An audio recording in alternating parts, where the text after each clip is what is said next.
Thanks, guys. In men's biathlon 4x7.5 kilometer relay, Norway got the gold with a total time of 1 hour, 21 minutes, and 38 seconds. In second place was Austria with a time of 1 hour, 22 minutes, 16.7 seconds.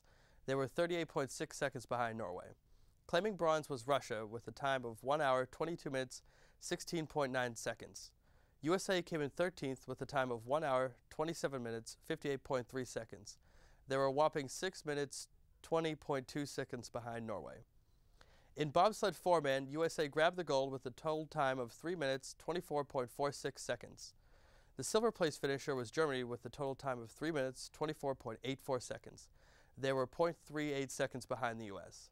In bronze was Canada with a total time of 3 minutes, 24.85 seconds. They were 0.39 seconds behind the US. Now to Phil with snowboarding events. Thanks, Eric. How's it going, everyone? It's been a while since anything happened in snowboarding, but now that the Olympics have ended, I can catch you guys up on everything that's happened over the weekend. We had two classes in the snowboarding event, men's and women's parallel giant slalom.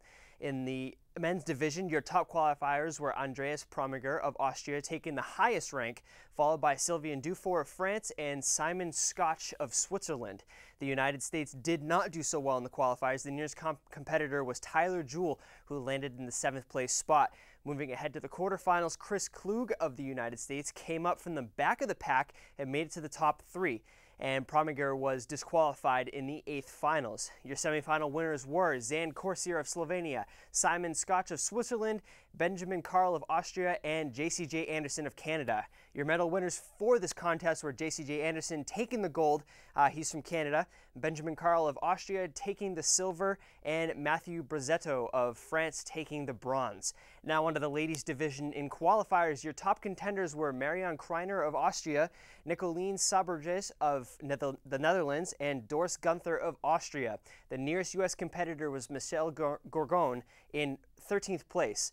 But moving on to the semifinals, the top competitors switched it up a little bit, leaving Annake Kartesens of Germany, Ina Marschik of Austria, Ekaterina Ilyushina of Russia, and Nicoline Saberge of the Netherlands in your top contenders for the medals. The winners of the medals were Nicoline Saberge taking the gold, Yukatina of Russia taking the silver, and Marianne Kreiner of Austria taking the bronze. I hope you all enjoyed watching snowboarding in the Olympics as much as I did. So much great competition.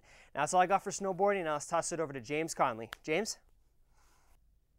Thanks, Phil. Well, the 2010 Winter Olympics are over, and with that comes the last 3 skiing events, and not one American could grab a medal to leave with in any of these 3 events. Alpine skiing took place with men's slalom wrapping up, having Razzioli of Italy taking gold with a very strong finish, but winning less than 1 second. From Croatia, Kozoltic got silver in another Swede. Meifer was also almost in gold, but was a bit off and took bronze.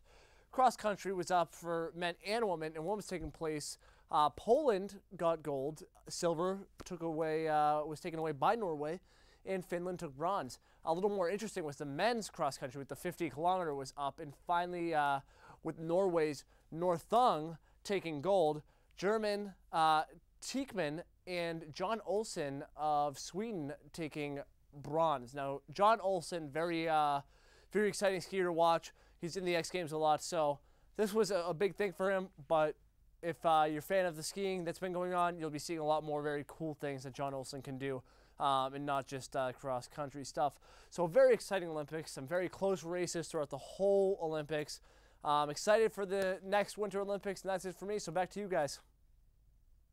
Okay, Mike, and with that, we are nearing the end of our flash show, but let's first talk for a moment about the closing ceremonies. I thought it was more suited for an opening ceremony, as there was a lot more Canadian stars there in the closing ceremony, such as Nickelback, Avril Lavigne, a couple comedians, Michael J. Fox, Bill Shatner. It seemed like it was more star-studded, which would have been suited more for the opening ceremonies. I think so too, and I personally didn't watch the closing ceremonies because I like to either get excited for the Olympics, because once they're over, I've really kind of lost interest. Kind of upsetting. But let's wrap everything up now with the final medal count. The United States came in first place with 37 overall medals. Germany in second with 30, Canada in third with 26, and they had the most gold medals ever in a Winter Olympics. Norway with 23, and Austria rounding out the top 5 with 16, and also the host nation for the next 2014 Olympics, Russia, came in 6th with 15. So that's pretty good. And Norway still has the overall medal total yes, for the Winter forever, Olympics ever. yes. So they still climbed up there with 23 medals. So congratulations to them. So thank you everybody for watching. This is our last episode, and we'll be back in 2014 perhaps. I'm Nick Caramico. And I'm Mike Davies. See you in 4 years.